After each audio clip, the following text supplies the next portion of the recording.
उसको स्वयं ब्रह्मा जी ने वरदान दिया था कि तुम्हें कोई देवता नहीं मार सकता, तुम्हें सिर्फ एक मनुष्य ही मार सकता है, वो भी तब जब तुम्हारी नाभि पर वार किया जाए। उसकी मौत देवताओं के श्राप द्वारा हुई थी। उसको मारने के बाद स्वयं राम जी ने भी उसकी पूजा की थी। उसने भगवान शिव को लंका ले जाने के लिए कैलाश पर्वत को भी उठा लिया था। दुनिया आज भी उसे एक देवता की तरह पूजती है। दोस्तों, हम बात कर रहे हैं तीनों लोकों पर राज करने वाले दशानंद रावण के। आज के वीडियो में हम आपको रावण से जुड़ी कुछ ऐसी ही बातें बताएंगे जिनसे आज भी लोग अनजान हैं। दोस्तों, आज रावण को उसके अहंकार और उसकी जिद के लिए याद किया जाता है, लेकिन प्राचीन समय में उसको देवताओं की घोर तपस्या के लिए भी जाना जाता था, जिनके आशीर्वाद से ही रावण तीनों लोकों पर अपना कब्जा कर सका। दोस्तों, रावण की एक खासियत थी कि वो एक से बढ़कर एक शक्तिशाली योद्धाओं को हराकर उनके साम्राज्य को अपनी मुट्ठी में कर लेता था और उनके कमजोर सैनिकों को मारकर उनके शक्तिशाली योद्धाओं को अपने साम्राज्य का गुलाम बनने पर मजबूर कर देता था।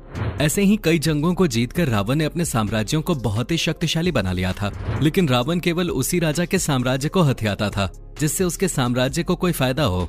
जैसे उस साम्राज्य के पास धन दौलत हो, उस साम्राज्य की रानियां व राजकुमारियां सुंदर हों और साथ ही उस साम्राज्य की जमीनें बंजर न हो। अगर इन बातों के खिलाफ जाकर रावण के सैनिक किसी साम्राज्य पर कब्जा करते थे तो रावण उस साम्राज्य को कतई स्वीकार नहीं करता था। इसके अलावा भी रावण के कई रूप थे। वो एक असुर होने के साथ साथ महाज्ञानी पंडित भी था। कई लोग रावण को आज भी एक राक्षस मानते हैं, तो लोगों की एक बड़ी आबादी का ये भी कहना है कि रावण एक ब्राह्मण था, लेकिन सच्चाई में न तो रावण राक्षस था और न ही कोई ब्राह्मण। दरअसल रावण के पिता एक ब्राह्मण थे और रावण की माता कैकसी एक राक्षसनी थी, इसलिए रावण को आज लोग एक ब्रह्म राक्षस कहते हैं। रावण की माता कैकसी ने अशुभ समय में गर्भ को धारण किया था, जिसकी वजह से उसके कोख से रावण और कुंभकर्ण जैसे असुर पैदा हुए थे। आपको बता दें, रावण शिव जी का बहुत बड़ा भक्त था और कहा तो ये भी जाता है कि उस समय पूरी दुनिया में रावण से बड़ा शिव जी का कोई दूसरा भक्त नहीं था। इसलिए रावण ने फैसला किया कि वो शिव जी को लंका में रखेगा, जिसको रखने के लिए रावण ने पूरे के पूरे कैलाश पर्वत को ही उठा लिया था, जिसको देखकर शिव जी को बहुत क्रोध आया और उन्होंने कैलाश पर्वत पर अपना पैर रख दिया, जिसके बाद पर्वत वापस अपने स्थान पे आ गया और रावण का एक हाथ कैलाश पर्वत के नीचे ही दब गया। जिसके बाद रावण दर्द में चिल्लाने की जगह जोर जोर से शिव तांडव करने लगा। इस तांडव को देखकर शिव जी ये सोचने लगे कि इतने दर्द में भी भला कोई शिव तांडव कैसे कर सकता है। रावण के इस दृश्य को देखकर शिव जी ने दशानंद को रावण का नाम दिया, जिसका अर्थ होता है जोर जोर से दहाड़ना। दोस्तों, प्राचीन ग्रंथों में बताया जाता है कि रावण ने लंका को अपने सौतेले भाई कुबेर से बलपूर्वक हथियाया था और कुबेर के बाद जैसे ही रावण ने लंका पर शासन किया तो वहां के लोगों ने भी कुबेर से ज्यादा रावण के शासनकाल को पसंद किया। कई लोग तो रावण को आज भी श्रीलंका में भगवान की तरह पूजते हैं। लंका में ही नहीं, अपने भारत में भी कई जगहों पर रावण को जलाया नहीं बल्कि श्री राम की तरह पूजा जाता है। उन्हीं में से एक कानपुर में स्थित कैलाश मंदिर भी है, जो सिर्फ दशहरे के दिन ही खुलता है और जैसे ही रावण को जलाया जाता है उससे पहले ही इस मंदिर को बंद कर दिया जाता है और फिर इसे अगले दशहरे पे ही खोला जाता है। दोस्तों, रावण इतना सार ज्ञानी था कि उसके पास सभी प्रकार के शास्त्रों और वेदों का ज्ञान था। उसके 10 मायावी सर उसकी अद्भुत शक्ति को दर्शाते थे। उसकी उच्च दर्जे की नीतियां उसके साहस को बताते थीं। उस समय के जितने भी शक्तिशाली राजा और योद्धा थे, उन सभी से रावण हमेशा आगे रहता था। उस समय किसी भी राजा के पास एक भी विमान नहीं था, लेकिन रावण के पास कई पुष्पक विमान थे। ये सारे पुष्पक विमान रावण ने अपने सौतेले भाई कुबेर से हथियाए थे और ये सारे पुष्पक विमान स्वयं ब्रह्मा जी ने कुबेर को दिए थे।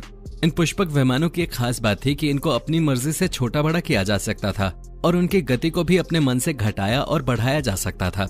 आपको बता दें, इन विमानों के लिए रावण ने 4 हवाई अड्डे भी बनवाए थे। पहला हवाई अड्डा था तोतुपोला कांडा, दूसरा गुरुलुपोथा, तीसरा वरीपोला और चौथा उसानगोड़ा। दोस्तों, चौथे हवाई अड्डे उसानगोड़ा को तो हनुमान जी ने लंका दहन के समय जला दिया था। जब हनुमान जी लंका दहन कर रहे थे तब मेघनाथ ने अपने भाई यानी कि रावण के सबसे छोटे बेटे अक्षय को हनुमान जी से लड़ने के लिए भेज दिया था और बोला था कि तुम्हें अपने आप को साबित करने का इससे अच्छा मौका नहीं मिलेगा। अक्षय भी हनुमान जी से लड़ने के लिए मैदान में उतर गया, लेकिन रावण को पता था कि अक्षय हनुमान जी को नहीं हरा पाएगा। इसलिए रावण ने अक्षय को कई बार रोका, लेकिन अक्षय नहीं रुका और वो हनुमान जी के साथ काफी बहादुरी से लड़ा।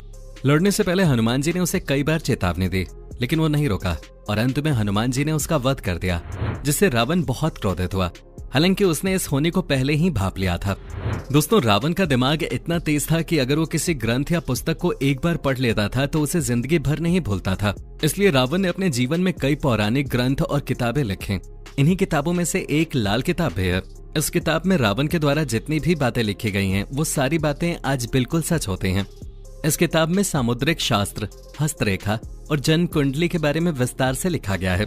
आजकल के काला जादू करने वाले बाबा आम लोगों को लूटने के लिए इस किताब का काफी इस्तेमाल करते हैं। दोस्तों, रावण जितना बुद्धिमान था उतना ही शक्तिशाली भी था। उसकी ताकत का अंदाजा आप इसी बात से लगा सकते हैं कि जब रावण के बेटे मेघनाद का जन्म हो रहा था तब रावण ने सभी ग्रहों को 11वें स्थान पर विराजमान होने का आदेश दिया था। ऐसा करने से रावण का बेटा मेघनाद अमर हो जाता, पर ऐसा संभव नहीं हो पाया क्योंकि शनिदेव ने अंतिम क्षणों में अपनी चाल बदल ली थी। इसी के चलते क्रोध में आकर रावण ने शनिदेव को अपना बंदी बना लिया था। रावण इतना शक्तिशाली था कि उस समय रावण ने अपने बल और शक्ति से न केवल शनिदेव को बल्कि कई देवों को हराकर उन्हें अपना बंदी बना लिया था, जिसमें शनिदेव और इंद्रदेव जैसे बड़े बड़े देवता शामिल थे। एक मर्तबा तो रावण ने स्वयं यमराज को भी युद्ध के लिए ललकार दिया था।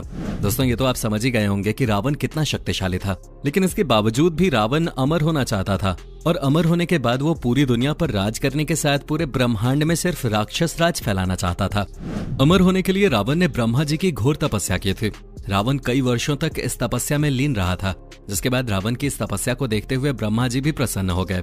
इसके बदले में रावण ने ब्रह्मा जी से अमर होने का वरदान मांगा, लेकिन ब्रह्मा जी ने रावण को अमरता का वरदान देते हुए अंत में कहा था कि तुम्हारी जान तुम्हारी नाभि में स्थित होगी, क्योंकि तुम्हारी नाभि में अमृत होगा और तुम्हें कोई देवता नहीं मार पाएगा। इसी वजह से जब श्री राम और रावण का युद्ध हुआ तो शुरू में रावण श्री राम और उनकी सेना पर भारी पड़ रहा था, जिसको देखकर रावण के छोटे भाई विभीषण ने रावण की नाभि में अमृत वाली बात राम को बता दी थी, जिसके बाद ही श्री राम के हाथों रावण की मृत्यु संभव हो पाई थी।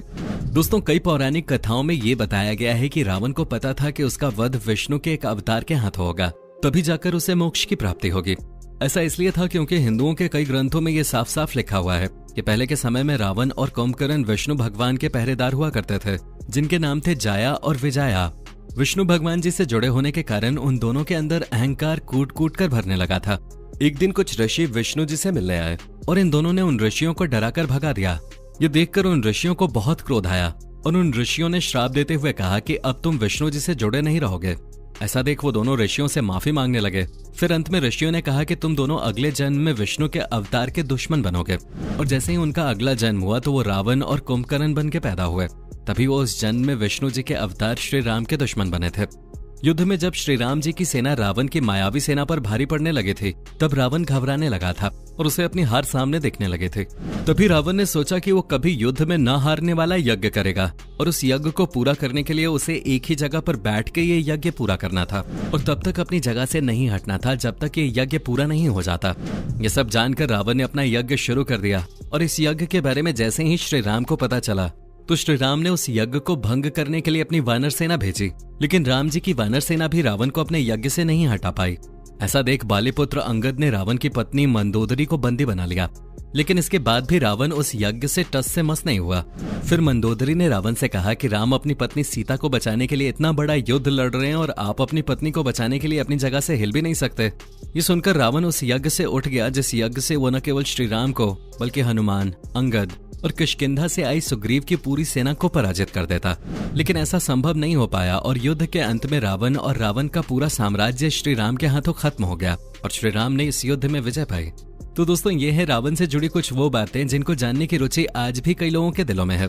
वीडियो पसंद आई हो तो वीडियो को लाइक करके अपने दोस्तों के साथ जरूर शेयर करें। कोई राय हो तो नीचे कमेंट करें और ऐसी ही वीडियोस के लिए इस चैनल को सब्सक्राइब करके बेल नोटिफिकेशन को जरूर ऑन कर लें। धन्यवाद।